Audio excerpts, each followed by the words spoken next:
Good evening, seventh graders. Tonight is chapter 7. I've been excited to read this chapter because we find out today that our good friend Matt goes to the market, and needless to say, I'm really curious as to see how that's all going to play out in this story. So I've kind of been waiting all day for chapter 7 to get here, and at last it's here. It's a little longer. It's going to be about 4.5 pages for me to read. But we'll get there, so if I make a few mistakes, please forgive. All right? Here we go. It was early evening, just past supper, and others were hurrying, as Matty was, along the lane to the place where Trade Mart was held. He nodded to neighbors as he passed them, and waved to some he saw farther along. People nodded back or waved in reply, but there was none of the light-hearted banter that was ordinarily part of village. There was an intenseness to everyone, an odd seriousness, and a sense of worry, unusual in village, pervaded the atmosphere. No wonder Seer didn't want me to come, Matty thought as he approached. It doesn't feel right. He could hear the noise, a murmur, people whispering to each other. It was not at all like market day, with its sounds of laughter, conversation, and commerce, good-natured bargaining, the squealing of pigs, the motherly cluck of hens with their cheeping broods. Tonight it was simply a low hum, a nervous whisper through the crowd. Matty slipped into a stage that had gathered and was standing nearest to the platform, a simple wooden structure like a stage that was used for many occasions when the people came together. The coming meeting to discuss the proposal to close village would be held here too, and leader would stand on the stage to direct things and keep them orderly. A large wooden roof covered the area so that rain would not prevent a gathering, and in the cold months the enclosing sides would be slid into place. Tonight, though, with the weather still warm, it was open to the evening. A breeze ruffled Matty's hair. He could smell the scent of the pine grove that bordered the area. He found a place to stand next to Mentor, hoping that perhaps Jean would join her father, though she was nowhere to be seen. Mentor glanced down and smiled at him. "Matty," he said, "it's a surprise to see you here. You've never been before." "No," Matty said, "I have nothing to trade." The schoolteacher put his arm affectionately over Matty's shoulders, and Matty noticed for the first time the teacher had lost weight. "Ah," Mentor said, "you'd be surprised. Everyone has something to trade."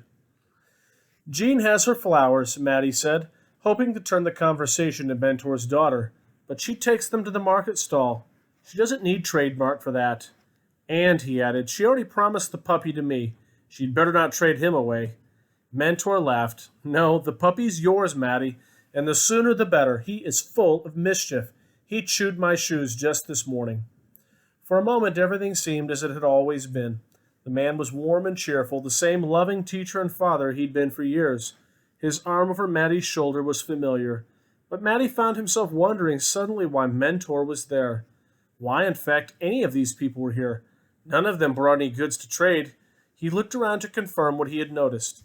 People stood tensely, their arms folded or at their sides. Some of them were murmuring to one another. Matty noticed the young couple who were neighbors down the road from the house he shared with the blind man. They were conversing in low voices, perhaps arguing, and the young wife appeared worried at what her husband was saying. But their arms, too, like Mentor's, like everyone's, were empty. No one had brought anything to trade. A silence fell, and the crowd parted to make way for the tall, dark-haired man who was now striding to the stage. He was called Trade Master. People said he had come, already named as a new one some years before, and had brought with him what he knew about trading from the place he had left. Matty had often seen him around village and knew he was in charge of Trade Mart, and he checked on things after, stopping in houses where trades had been made. He had come to Ramon's after his parents acquired the gaming machine. Tonight he carried nothing but a thick book that Matty had never seen before. Mentor's arm fell from Matty's shoulders, and the schoolteacher's attention turned eagerly toward the stage where Trade Master was now standing. "Trade Mart begins," Trade Master called. He had a loud voice with a slight accent, as many in village had, the traces of their former languages lingering with them. The crowd fell absolutely silent now. Even the slightest whispering ceased. But over on the edge, Matty heard a woman begin to weep. He stood on tiptoe and yawned. and peered toward her in time to see several people lead her away. Mentor didn't even look toward the commotion of the weeping woman. Maddie watched him. He noticed suddenly that Mentor's face looked slightly different. He could not identify what the difference was. The evening light was dim. More than that, the teacher, usually so calm, was now tense, alert, and appeared to be waiting for something. "Who first?" Trademaster called, and while Maddie watched, Mentor raised his hand and waved it frantically, like a schoolboy hoping for a reward. "Me, me!" the schoolteacher called out in a demanding voice, and as Maddie watched, Mentor shoved the people standing in front of him aside so he would be noticed. Late that night, the blind man listened with a concerned look on his face while Maddie described Trademart. Mentor was first, because he raised his hand so fast. He completely forgot me, seer. He had been standing with me and we were talking just as we always have. Then, when they started, it was as if I didn't exist. He pushed ahead of everyone and went first. "What do you mean he went first? Where did he go?" "To the stage. He pushed through everyone. He shoved and jostled them aside, seer. It was so odd. Then he went to the stage when Trademaster called his name." The blind man rocked back and forth in his chair. Tonight he had not played music at all. Maddie knew he was distressed. "It used to be different. People just called out. There was a lot of laughter and teasing the time I went. No laughter tonight, seer. Just silence, as if people were very nervous. It was a little scary." "And what happened when Mentor got to the stage?" Maddie thought. It had been a little different to see through the crowd. He just stood there. Then Trademaster asked him something, but it was as if he already knew the answer. And then everyone laughed a bit, as if they did too, but it wasn't a having fun kind of laughter. It was a knowing kind. "Could you hear what he asked?" "I couldn't hear that first time, but I know what it was because he asked of it. Everyone who came up, it was the same each time. Just 3 words. Trade for what? That's what he asked each time." Was the answer the same from everyone? Maddie shook his head and remembered he had to reply aloud. No, it was different. "Could you hear Mentor's reply?" "Yes. It made everyone laugh in that odd way," Mentor said. "Same as before." The blind man frowned. "Did you get a feel for what that meant?" "I think so, because everyone looked at Stock Tender's widow and she blushed. She was near me, so I could see it. Her friends poked at her teasing, and I heard her say, 'He needs a few more trades first.'" "Well, then what happened?" Maddie tried to remember the sequence of things. Trademaster seemed to say yes, or at least to nod his head. Then he opened his book and wrote in it. "I would like to see that book," the blind man said, and then, laughing at himself, added, "Or have you see it, and read it to me." What came next? Mentor stood there. He seemed relieved that Trademaster had written something down for him. "How could you tell?" He smiled and seemed less nervous. "Then what?" "Well, then everyone got silent and Trademaster asked, 'Trade away what?'" The blind man thought. Another 3 words. Was it the same for each? The same, trade for what, and then trade away what?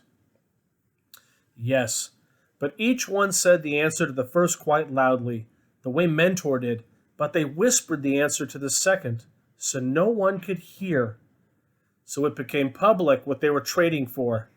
Yes, and sometimes the crowd called out in a scornful way. They jeered. I think that's the right word. And he wrote each down? No, Ramon's mother went up, and when Trademaster asked, "Trade for what?" she said, "Fur jacket." Trademaster said no. Did he give a reason for the no? He said she got a gaming machine already. Maybe another time, he said. "Keep trying," he told her. The blind man stirred restlessly in his chair. "Make us some tea, Maddie, would you?" Maddie did so, going to the wood stove where the iron kettle was already simmering.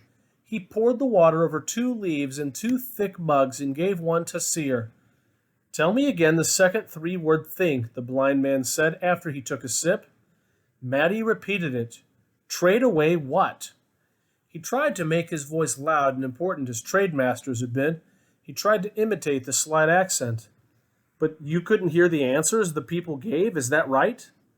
"That's right," they whispered. He wrote the whispers in his book. Matty straightened in his chair with a sudden idea. How about if I steal the book and read you what it says? Matty. Sorry, Matty replied immediately. Stealing had been so much a part of his previous existence, he sometimes still, even after years, forgot it was not acceptable behavior in village. Well, said the blind man after they sipped their tea in silence, I wish I could figure out what things people were trading away. You say they came empty-handed, yet each one whispered something that was written down. Except for Ramon's mother, Matty reminded him. Trademaster said no to her, but others got their trades. Mentor got his. But we don't know what. No, same as before. He asked for. Tell me this, Matty. When Mentor left the trade mart, he hadn't been given anything, had he? He wasn't carrying anything. No, nothing. Was anyone given anything to take away? Some were told delivery times. Someone got a gaming machine. I would really like a gaming machine, Seer, Matty added, though he knew it was hopeless. But the blind man paid no attention to that. One more question for you, Matty. Think hard about this. All right. Matty prepared himself to think hard. Try to remember if people looked different when it was over. Not everyone, but those who had made trades. Matty sighed. It had been crowded and long, and he had begun to be uncomfortable and tired by the time it ended. He had seen Ramon and waved, but Ramon was standing with his mother, who was angry at having been turned down by Trademaster. Ramon hadn't waved back. He had looked for Jean, but she wasn't there. I can't remember. I wasn't paying attention by the end. What about the person who got a gaming machine? You told me someone did. Who was it?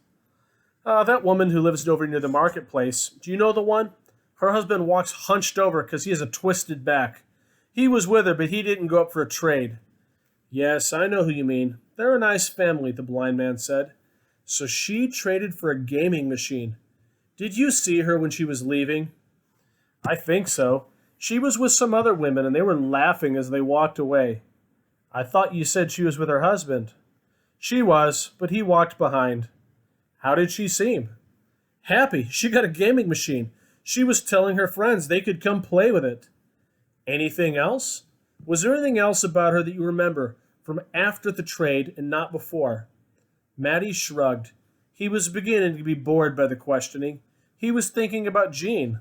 Oh, and that he might go to see her in the morning. Maybe his puppy would be ready. At least the puppy would be an excuse for a visit. It was healthy now and growing fast, with big feet and ears. Recently he had watched, laughing, when the mother dog had growled at it because it was nipping at her own ears in play. Thinking of the puppy's behavior reminded Matty of something. Something was different, he said. She's a nice woman, the one who got the gaming machine. Yes, she is. Gentle, cheerful, loving to her husband. Well, said Matty slowly, when she was leaving, walking and talking with the other women, and her husband was being behind trying to keep up, she whirled around suddenly and scolded him for being slow. Slow? But he's all twisted. He can't walk any other way, the blind man said in surprise. I know, but she made a sneering face at him, and she imitated his way of walking. She made fun of him. It was only for a second, though. Seer was silent and rocking. Matty picked up the empty mugs, took them to the sink, and rinsed them. It's late, the blind man said. Time to go to bed. He rose from his chair and put his stringed instrument on the shelf where he kept it. He began to walk slowly to his sleeping room. Good night, Matty, he said. Then he said something else, almost to himself. So now she has a gaming machine, the blind man murmured. His voice sounded scornful. Matty at the sink remembered something. Mentor's birthmark is completely gone, he called to Seer. Well, that's the end of chapter 7, and I'm going to be honest, I have no idea what's going on in the story. I'm ready for chapter 8 already, but we don't get that until Monday. I may assign 2 chapters on Monday, 8 and 9, so we can finish the book before school ends. I don't know who this trade master is. I have a feeling like these people have made some type of deal with the devil.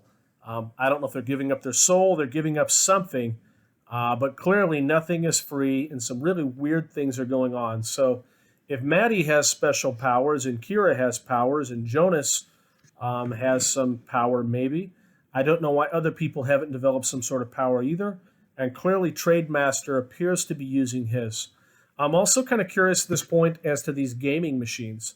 Do the gaming machines have something to them that we as listeners and readers just do not understand yet? So be safe. Enjoy this chapter. I hope you have an amazing weekend. Be safe. And we'll see you Monday. All right. Be blessed. Good night.